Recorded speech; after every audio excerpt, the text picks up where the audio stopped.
Hi, welcome everyone to this February 7th, 2023 workshop meeting of the Oyster Bay East Norwich School Board. Can everyone please rise for the Pledge of Allegiance? I pledge allegiance to the flag of the United States of America and to the republic for which it stands, one nation, under God, indivisible, with liberty and justice for all.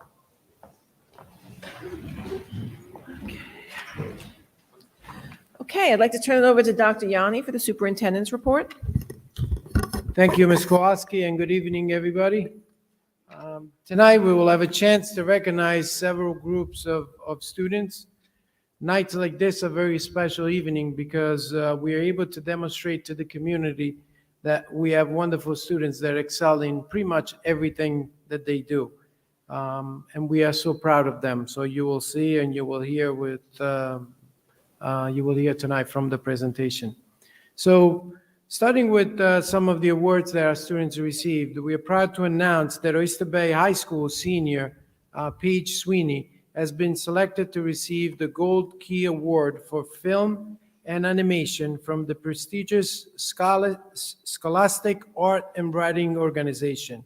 Paige's original motion poem has been advanced to the national level for judging in New York City.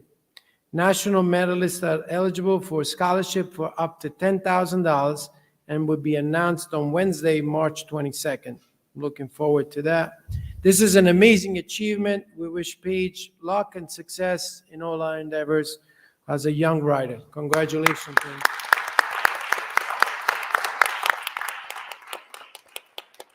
Our athletes are doing very well this winter. With the regular season wrapping up, so many athletes are prepping for a postseason competition award. On Saturday, we were at the fencing tournament in Great Neck High School South, and 10 athletes from the girls and boys fencing team participated in the Nassau County individual tournament. Aurora Aschettino defended our Nassau County individual fencing championship in foil. This is the second year in a row that she wins. That's an excellent accomplishment. We also had Jeffrey, Jason's son, taking second and third place in Epi, and Scarlett Shelley also took third place in Sabre. Congratulations.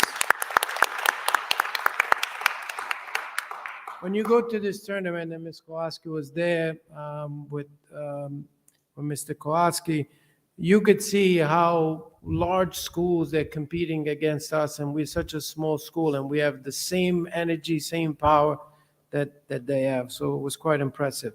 Our winter track team has been very strong this year. The boys team won the divisional championship, so congratulations. Alexander Zavala won the division champion for high jump. Okay. And we have our 8th grader, Nicolette Lewis, has qualified for the New Balance National in the hurdles. One of our star in track, I ran with him, but he was a lot faster than me. It's Chris Tarduno. Added another amazing accomplishment to his resume when he broke the school record in the 3,200 meters and qualified for the New Balance National. Impressive.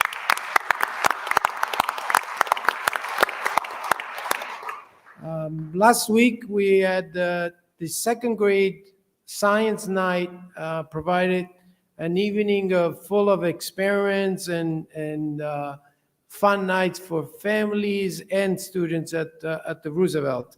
The event was great, and it was planned and designed by Miss Diorio, Regina Diorio, and she did a great job. Students created all sorts of experiments. There was collecting fingerprints and zip line station. It was amazing. Students had so much fun. They had their own lab coat, goggles. It was incredible to see the community coming together and having so much fun around science. So congratulations on that. It was a great night.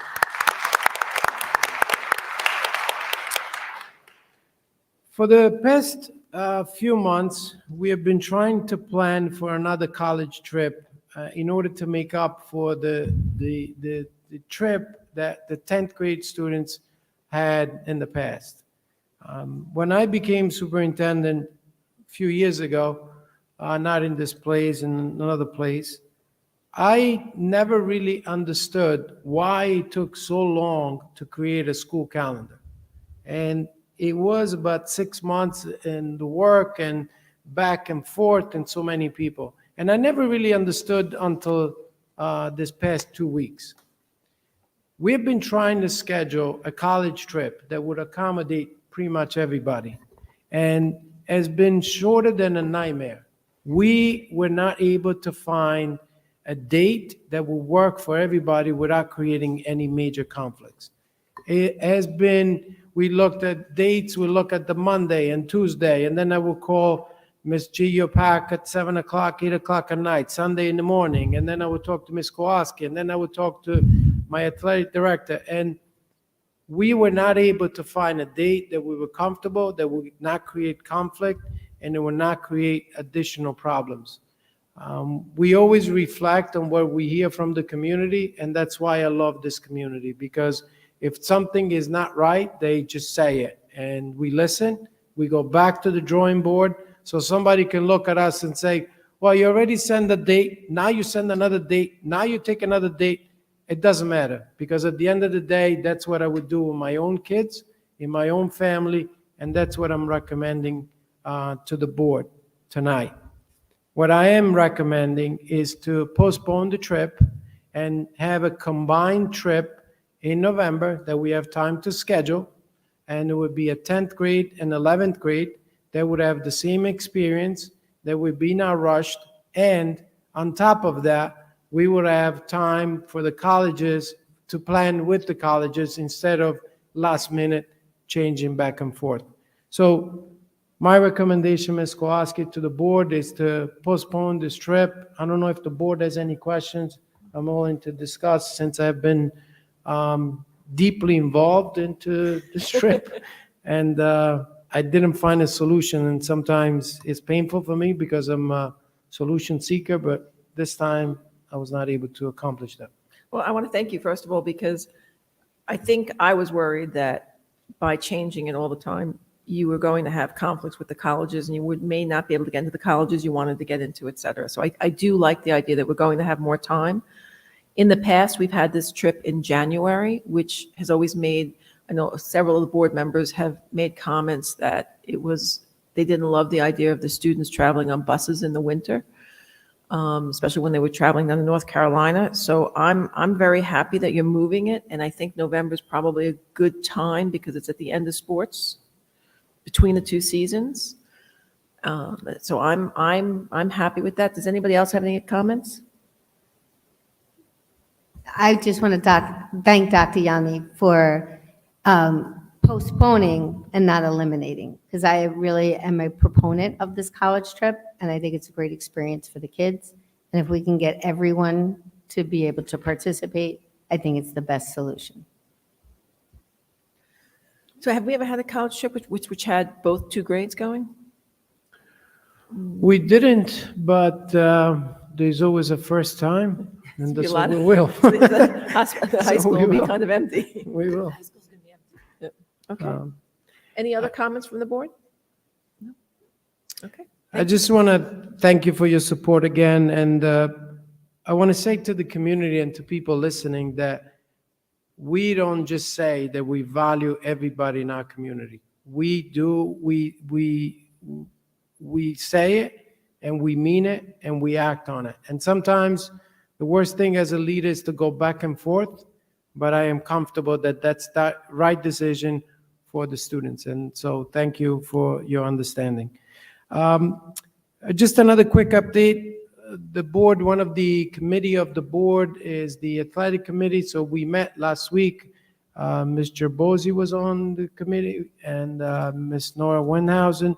And we discussed several things. One of them is probably in your homes right now, a survey that went on Mr. Brumoff had several assemblies today at Vernon during lunch.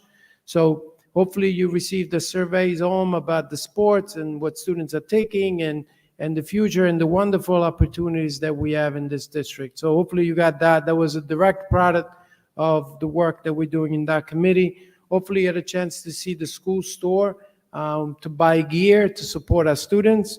And what you would also see, you see emergency drills that are going to take place when the spring sport will start. So parents will have will see it, how we perform those drills in the event of an emergency. Obviously, we're learning from things that are happening around us, so that would be reassuring for parents. Every month, I will provide the board and the community with an update on how things are going. And this month, I am delighted to invite to the podium Ms. Argument to talk about the wonderful things that are happening at the high school. So, Ms. Argument.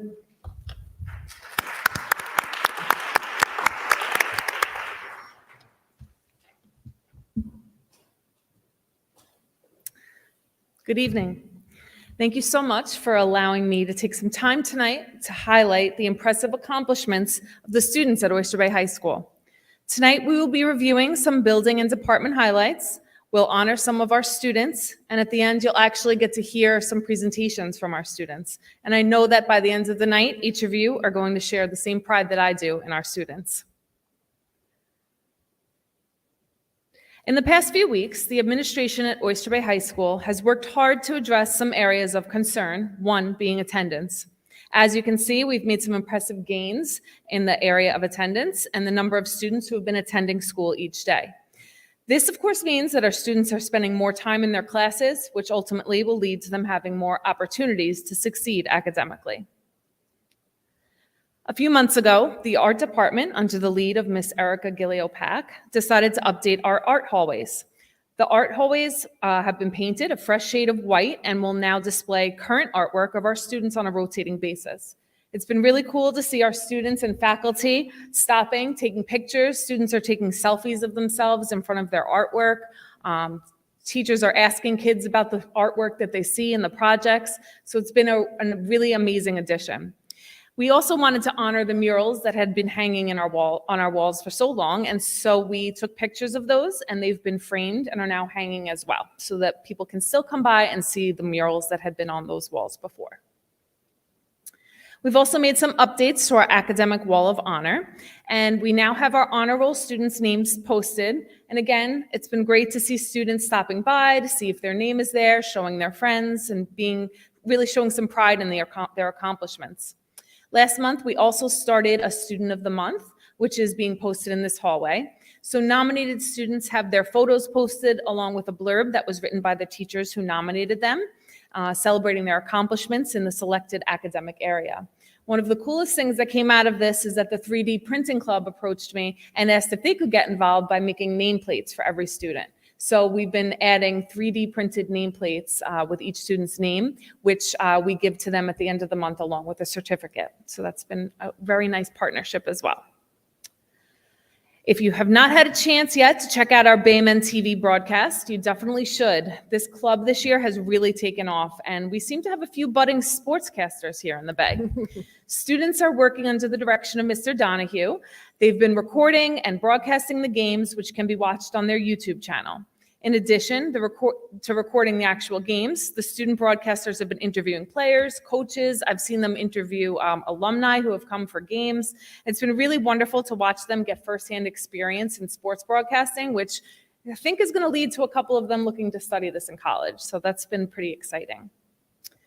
And new this year, which you probably have heard before, our Bay News Now broadcast. So our students are every day recording our announcements, which are being played in their classrooms for all to watch.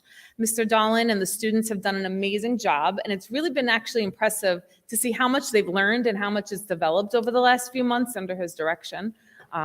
They just recently did a update, which was a little bit longer, where they gave us some more information about some exciting things going on in the school. They interviewed students, so that's something that's really, really impressive as well.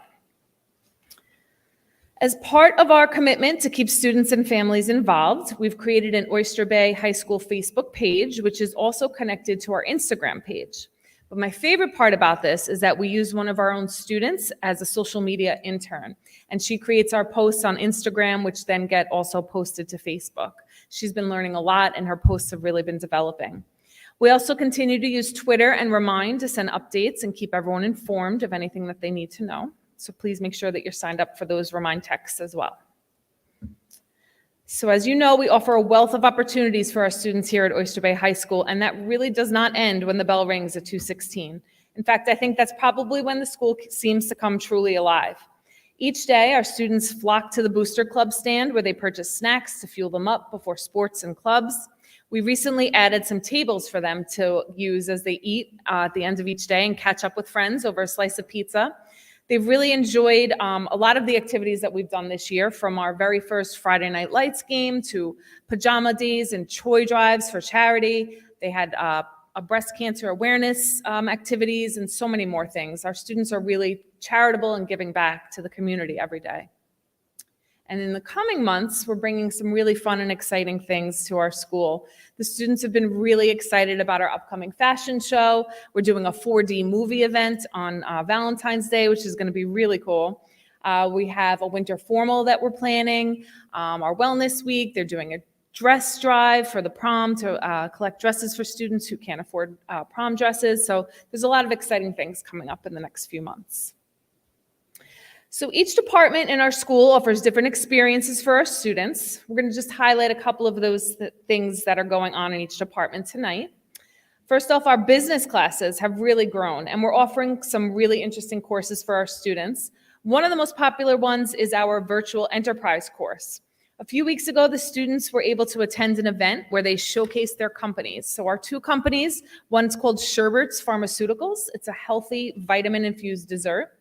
And the other one, which I think is really phenomenal also, is called Solar Seats. So it's a beach chair that uses solar panels to provide charging capabilities. I'm kind of expecting to see these on Shark Tank one day because I think these are pretty great ideas. So yeah, very impressive. So this time of year, college acceptances are coming in every day, and some of our students have already committed to their schools for next fall. From Northeastern to Elon, Brown to Delhi, Delaware to UPenn, our seniors are really going to be going off to some impressive places next year. A few weeks ago, our 11th graders took the English Regents and showed us just what they're capable of. So thank you to all of our English teachers who really worked so hard with our students to help them excel on this exam. As you can see from this chart, our rates have steadily increased from last year, and we look forward to that continuing in the years to come. Our family and consumer science classes are amongst the favorites for our students, especially on the middle level. So last month, Dr. Iani, Ms. Bader, Mr. LaCastro, Mr. Pardue, and I were lucky enough to be judges for the 8th grade food truck project. So students researched the country, created a food truck, and cooked a dish that represented that country. We were all actually pretty impressed by the food that they made. It was very delicious. My favorite was the French one. Some people preferred the Italian. There was all sorts of, there was a Japanese one. So it was a very cool project. They did a great job on that. Our fine and performing arts department has so much to brag about this year. Students are currently working incredibly hard on our school musical, Bye Bye Birdie, which will be performed in March. Our chorus students have performed everywhere, from the Oyster Bay tree lighting to Radio City Music Hall. And so many of our talented students were a part of the all-county chorus, band, and orchestra this year, and they performed at holiday concerts in December as well. Our Bayman Backstage Club has been working hard to help create sets for the upcoming musical. And of course, our Bay News Now students have been busy filming all the exciting events that are happening at Oyster Bay. In the math department, our Mu Alpha Theta group club is working on creating tutorial videos for students in Regents math courses. And I really think that's going to help a lot of our kids who maybe need some tutoring with their math skills. And just recently, our math students had an opportunity to participate at the Mathematical Association of America's American Mathematics Competition. So I'd like to ask Ms. Carla Pimentel, our supervisor of math, to come up to the podium so that we can recognize some of the accomplishments of our students in this area.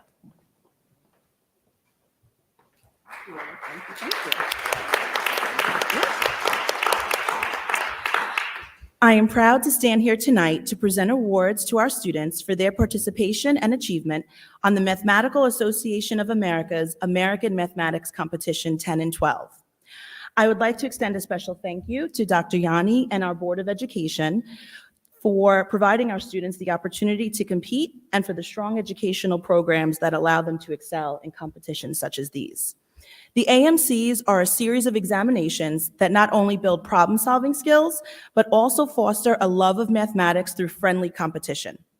During the fall semester, students in grades 9 through 12 were among over 300,000 students that participated in the AMC 10 and 12, and I would like to congratulate all of our students for their efforts. 12 of our students emerged as the top scorers at Oyster Bay High School. So I'd like to ask them to join us up at the stage to receive an award. So students that placed in the top 3 scores for the AMC 10 are Riley Bear, Mosey Bradley,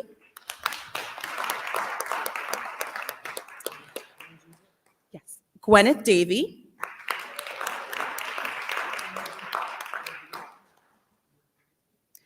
Avery McCusker,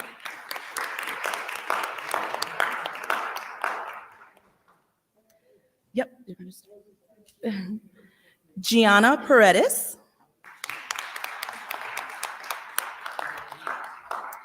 Gio Resk,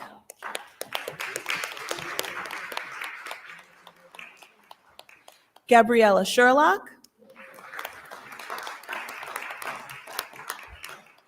students that placed in the top 3 scores for the AMC 12 are Sophia Dean, John Purcell, Joseph Sapienza,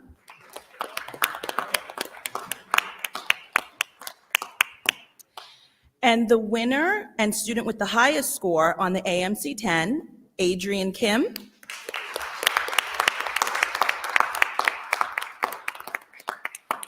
the winner and student with the highest score on the AMC 12 is Victoria Vojvodich. And I'd like to add a special note that Victoria was invited to advance in the next round of the competition, which she competed in earlier today.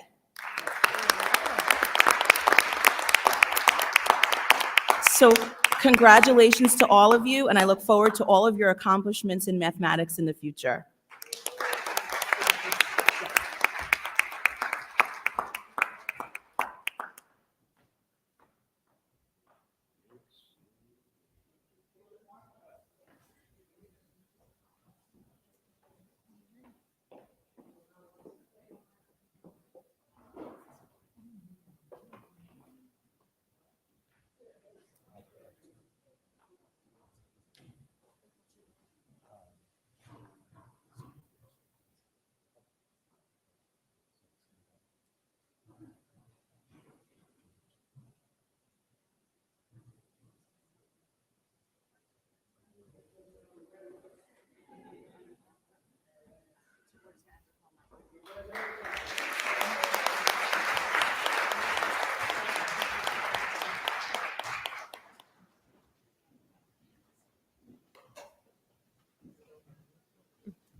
In a minute, yeah. Okay, on to physical education and health. So last year, we were informed that Oyster Bay High School was named a Scholar Athlete School of Excellence. Our commitment to emphasizing the scholar in all of our athletes is something that we're very, very proud of. From our award-winning teams to the fun yet informative lessons happening in our physical education classes, Oyster Bay students are being taught how important it is to live a healthy and active lifestyle. Just stop by the school at 2:30 and check out our weight room, which has become packed every single day. The number of kids coming is really, truly amazing. And now that our brand new turf field is officially open, we really can't keep them off the field. We were chasing them off for a week or so before it was officially open. But now we're so excited to see them using this every day, and we can't wait for years to come of athletics and fun on the turf. So now I'd like to introduce Mr. Eric Bramoff, who's going to come to the podium, and we're going to honor some of our students from the cross-country team.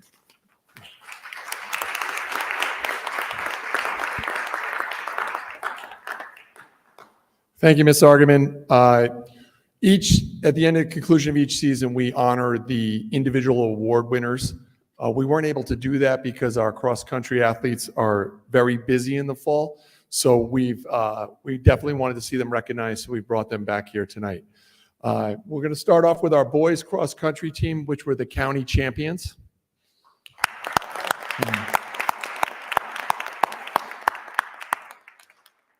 This is just another feather in the cap for Mr. Cotter and the tremendous distance running program that he's built here. So Coach Cotter, job well done.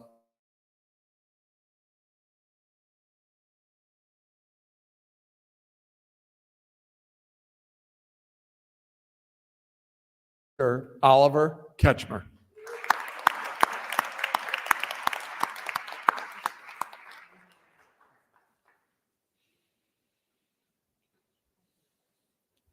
Our second athlete, Mr. James Salvato, all conference.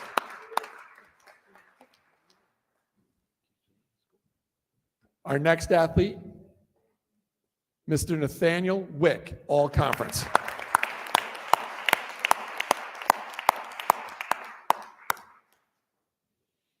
Up next, all county, Zachary Green.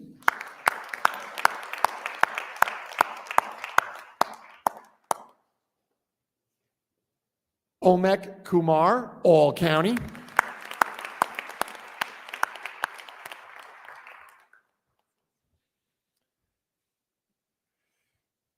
And last and certainly not least, Christopher Tarduno. Christopher just recently broke the school record, as Dr. Yanni said, in the 3,200 meters. He was also all county champion, and has qualified for the nationals.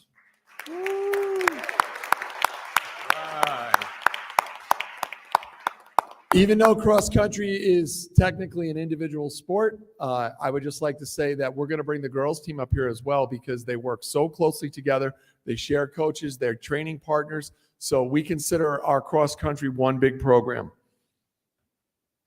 8th grader, Nicolette Lewis, all conference.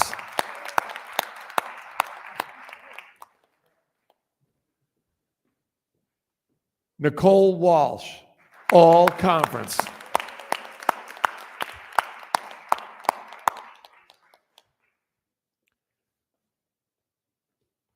Emmeline Zeller, all conference.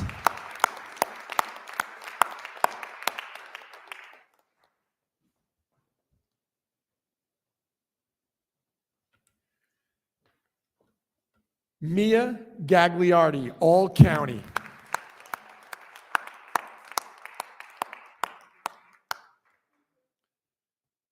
Jocelyn Shadler, all county.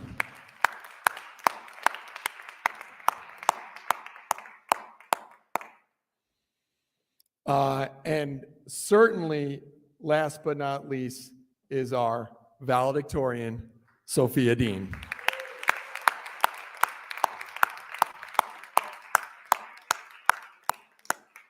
I would like to congratulate all of our student athletes on their tremendous accomplishments, and it's well deserved. Coach Cotter, can you come up and take a photo with your athletes, please?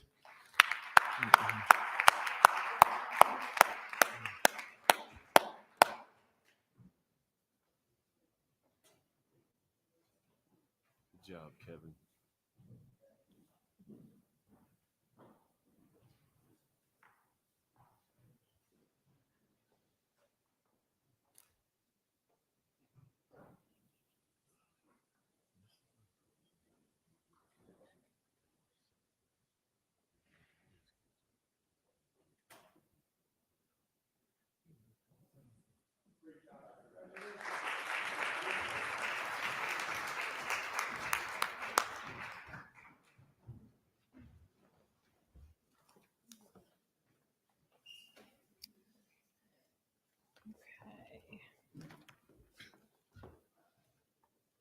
All right. On to our science department. They've got a lot of exciting stuff to report. Our science Olympiads competition happened a few weeks ago. Our team did amazing there. Our robotics team is doing extremely well at their competitions, and the kids are really loving being involved in science exploration outside of school. Our science research program has really grown, and our students have had some amazing field experiences. 9 of our students have applied to the Long Island Science and Engineering Fair, and many of our students are currently working on projects in preparation for various competitions. 2 weeks ago, our middle-level researchers attended the Future Cities competition, where their project earned them second place regional winners, best essay, and best integration of climate change. Their project was really impressive. They took a city, a couple blocks of a New York City, and made it like a green city. They raised it up off the ground. Dr. Yanni and I were able to see it the night before they presented it, and it was really impressive. We're really yeah.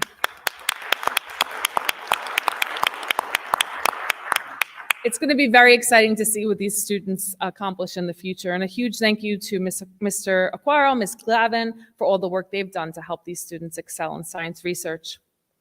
Our students of the Rho Kappa Social Studies Honor Society have been working hard to commemorate Black History Month at Oyster Bay under the guidance of Mr. Pontillo and Ms. Harris. Some members volunteered to create posters for a display on the second floor hallways that celebrate historically prominent African Americans. And other members have helped to research and create educational video segments, working in conjunction with Bay News Now, which has been playing each morning throughout the month. One of the greatest things that's been happening, I think, in the last few months is just seeing the integration of all of the different opportunities we offer and how well they're all working together on these things. So it's been nice to see. Students in 7th through 12th grade all participated in our honor of the Hour of Code, an introduction to computer science in celebration of Computer Science Education Week. And our middle-level tech students have been learning digital citizenship and intro to coding. They're getting ready to begin an engineering unit in partnership with Project Lead the Way. And our AP computer science students have been working hard to master topics such as code analysis, program design, and programming in preparation for their AP exam in May. At the end of January, our world language students visited Vernon to help the 6th graders make informed decisions about their world language selections for next year. Students were able to share their experiences in Spanish and French, and they played some games with the younger students. Our students in Mandarin classes were able to celebrate the Lunar New Year with a lot of fun activities, and our ASL students attended a comedy show with a deaf comedian who performed, which was a really great experience for them. So here at Oyster Bay High School, we love to showcase our students and all of the hard work that they put in each and every day. And what better way to do that than to have them show you themselves? So we have some very special presentations that are going to be given tonight by our students in the Humanities Research class. And I would like to welcome Ms. Jessica Bader, who's going to explain a little bit more about what they'll be doing.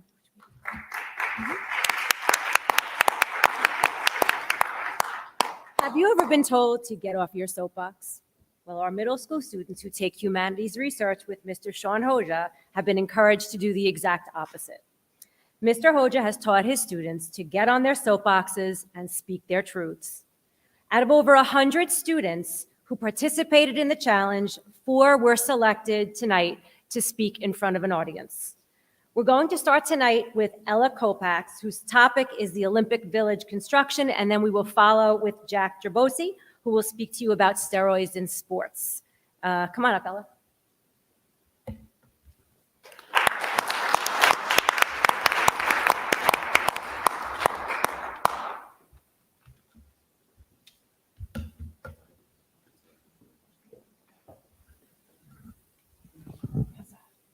Good. Had it not been for the Olympics, my life would have been so different. These words were spoken by Tokyo resident Kohohi Jino, who was evicted in 2013 at the age of 80 to make room for the 2020 Tokyo Olympics. Jino said he had lost the home he had lived in longer than any other, and it had brought him such sadness. Due to these events, I will be briefly speaking to you about the awful outcomes after hosting the Olympics and how the Olympics can harshly affect the environment. This is such a major subject because when the Olympic stadiums were built, they demolished homes, leaving the people who lived there to find new ones. Professionals like Nathaniel Chang from the Council of Foreign Relations say that the Sochi Olympics in 2016 caused many environmental issues due to toxic waste disposal, construction, and unsustainable building practices. In addition, when the Beijing Winter Olympics took place, it required a large amount of snow for many sports to occur, including skiing and snowboarding. 500 million gallons of water was used to produce artificial snow, not only adding to a terrible water shortage and drought already affecting Beijing, but affecting climate change. In fact, artificial snow can cause erosion, landslides, and destroy native vegetation, which adds to the issue even more. Why can't we just host sporting competitions in existing stadiums? Why do the Olympics have to be hosted in just one site and not multiple so we're not destroying land? There are other solutions to this situation, but we're just not taking advantage of our resources.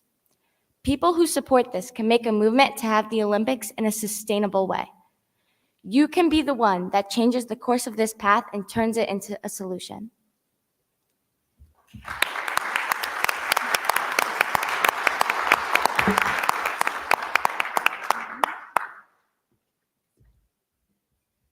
Thank you, Ella. Okay, Jack, you're up.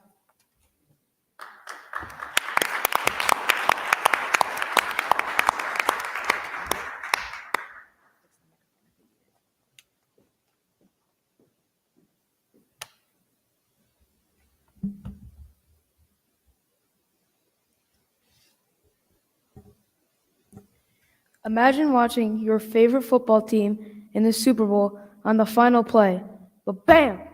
The opposing team scores a game-winning pass, and all you could say is, better luck next year. But SportsCenter comes on the next day, and Stephen A. Smith says the opposing team that won the Super Bowl all used steroids to make them better and stronger. Personally, if this happened to my favorite football team, I would have lost my mind. Steroids in sports are such big issues because many athletes take these steroids to be better without training and cheating, but there's always a cost. Marquette University research says men and women may experience some serious issues such as severe acne, high blood pressure, aggressive behaviors like rage or violence, severe depression, and some other side effects like cramps and body pains. Would you want your student athlete to have issues just like that just to win? Could you imagine a fair game played every single day with no cheating and just a fun sports game that has no steroids involved? The worst part of this issue is that players could be using steroids right now in sports and we don't even know what's happening. And you might be thinking, well, some steroids are good. Not at all. These steroids are so bad in every single way. National Institute on Drug Abuse says that people might experience infections, heart attacks, strokes, cancer, and a bunch more. This is so tragic because people are risking their lives just to be stronger and cheat to look at it as a sport. No win, scholarships, or wealth and fame are worth these risks. We have laws against this in our country, and we all have voices. I need you to take action, so I say we all take action and have these terrible drugs be eliminated forever. Steroids should be illegal in the whole world. Use your voice and start making this issue clear. Hashtag stop steroids in sports.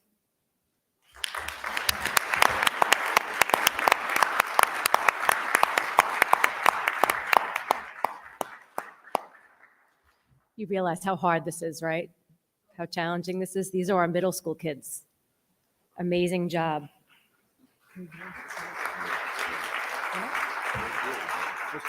So just to give you a little bit of an explanation, these soapbox speeches are all research-based, cross-curricular approaches to learning that address several of the next generation learning standards, all reading, writing, listening, and speaking. Students were tasked to create 2-minute speeches, all based out of research, and they had to deliver them in front of their classmates. I think the purpose was to empower them to speak on social, political, and environmental issues that they felt passionate about. And not only did they speak in front of their own peers, but once they were selected, these 4 were selected, they came into this auditorium with us, myself, Assistant Principal Pardue, Sean Hoja, and a couple of others, and we brought them here a few times, and they practiced, and then they modified their speeches, and then they practiced again. So this has been ongoing for them. So to end the night, we have two more speakers for you. Athena, are you ready, Athena? Athena is going to talk to us tonight about cell phone addiction, and Patrick will speak to you about beach pollution. Before they come up, I just want to thank really quickly Sean Hoja. Hats off to you. You did a great job with these kids, over 100 students he's worked with. And I want to thank my partner in all this, Assistant Principal Pardue. He sat through the speeches with us. We've worked with the students, and we want to appreciate everybody's help with all this. Athena, are you ready? Come on up.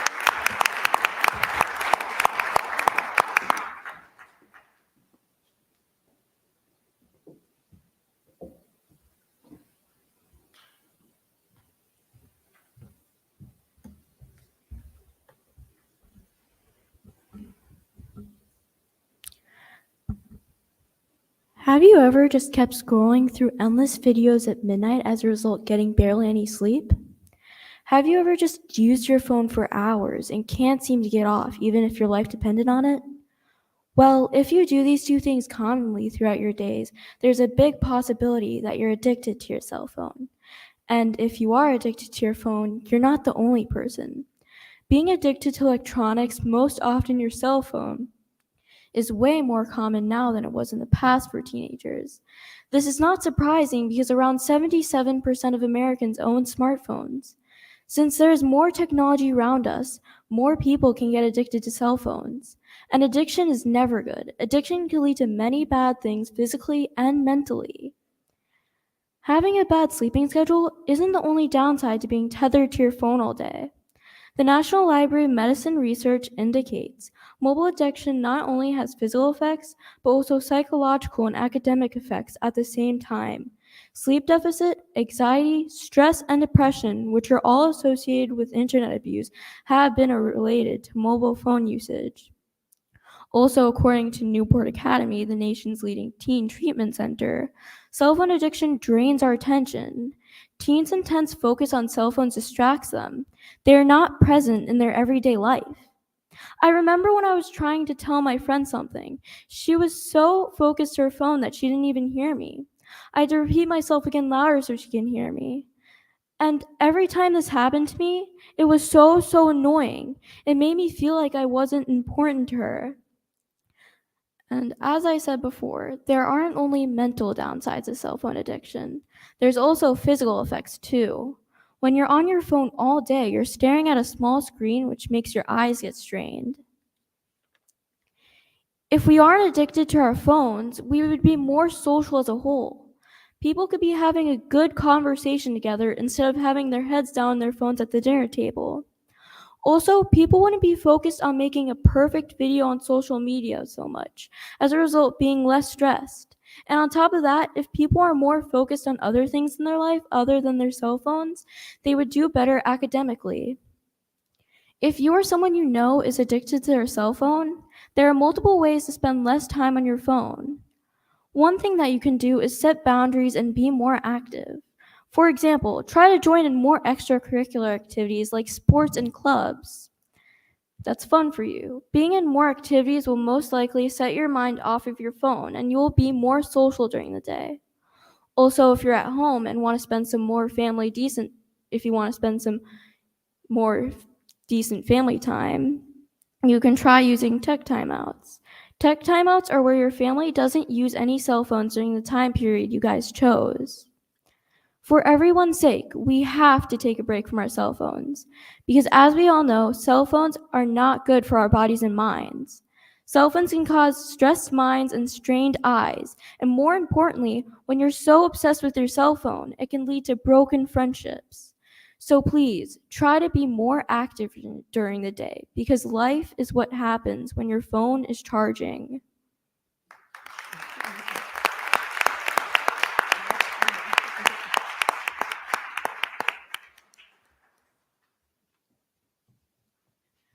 Thank you, Athena. Okay, last but not least, we have Patrick on beach pollution.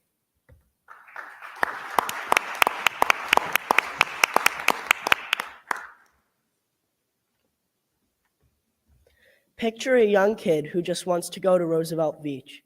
When he gets there, he sees litter covering the shoreline and water discolored with runoff. This may not just be a story. This may actually happen. National Geographic journalist Christina Nunes wrote, "Water pollution can result in human health problems, poisoned wildlife, and long-term ecosystem damage. Water pollution can also result in seafood from polluted waters being inedible because of all of the chemicals that it contains. Drinking unsafe water can also reduce your life." Kathleen Clifford with CNBC stressed, "Unsafe water and sanitation reduces life expectancy by 7 months. One day, I hope that people don't just carelessly throw litter on our shores. I hope that one day, people start to care about what their actions will do to our town and the world. I hope that one day, people will decide to make a positive difference rather than a negative one. I hope that one day, people will care about the environment, Oyster Bay, and the world that they live in." One great way to help this issue is to donate to charities like Friends of the Bay that help clean up the ocean. A great global charity that you can choose is called Parlay for Ocean Cleanup. They take plastic out of the ocean and they turn it into fabric, which is then used to make shoes. Another great charity that you can choose is called For Ocean. They take plastic out of the ocean, and for every bracelet you buy, they'll take 1 pound out. In total, they have removed 25 million pounds of plastic from the ocean. Here are some of the things that you need to do to make a difference. You need to volunteer at places like the Waterfront Center in some of your free time. You need to organize or join a group that will help clean up the beach. You must never litter or put garbage where it doesn't belong. And you must be the one to make a difference, not the one doing nothing, hoping something changes.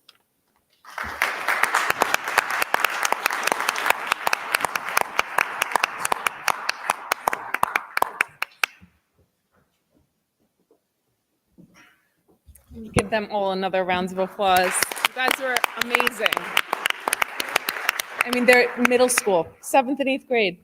The way you spoke so eloquently, and I know the effort you guys put into this. Thank you so much for sharing that with us tonight. I know it wasn't easy, so thank you.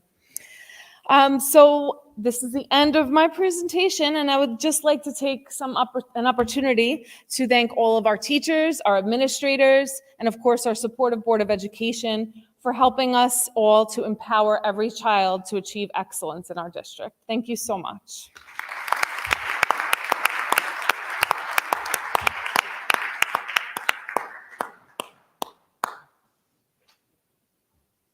Well, thank you very much. Those were some great speeches. Let's move on to the approval of minutes. Do I have a motion to approve the meeting minutes as listed and attached below? So moved. Second? Second. Any discussion? All in favor? Aye. All opposed? Motion carries. Now, this is the opportunity for the public to be heard on agenda items. In accordance with the open meetings law, school board meetings where school district business will be discussed are open to the public. The Oyster Bay East Norwich Board of Education welcomes public comment at its meetings. The Board of Education will respond to comments and/or inquiries in the appropriate manner. This portion of the meeting is designed exclusively for agenda items. A sign-in book is provided for those residents wishing to address the board. In order to be recognized, you must be signed in. Each speaker will be allowed a maximum of 3 minutes. The board president will call you to the microphone in the order in which you have signed in. Public discussion is prohibited regarding matters relating to an individual's reputation, privacy, or right to due process, which in some way could be violated. A second commentary period is provided for non-agenda items prior to adjournment. We thank you for your participation and cooperation. Has anyone signed in? No. Move on to instructional personnel items. Approval of instruction personnel items. Resolved upon the recommendation of the superintendent of school, the Board of Education of the Oyster Bay East Norwich Central School District hereby approves the instructional personnel items as listed in their entirety. Do I have a motion? So moved. Second.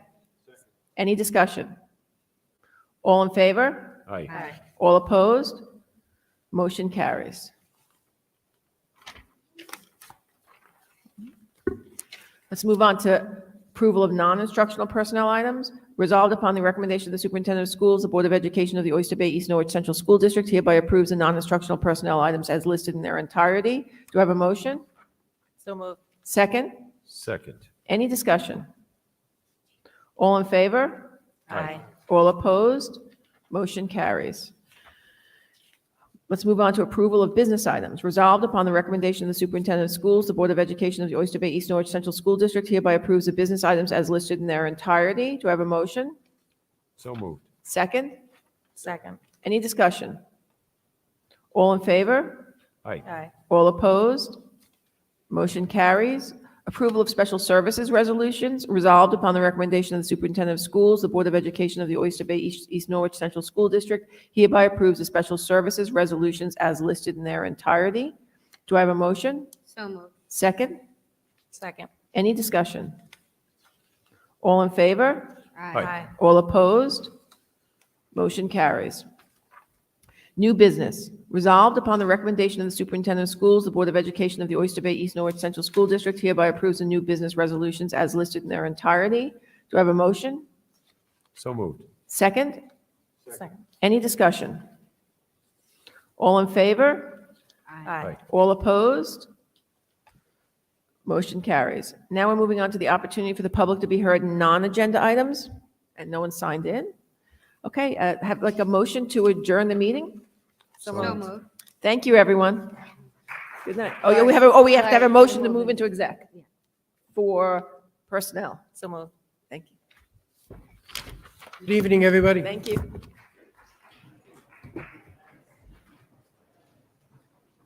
Hey, Brian.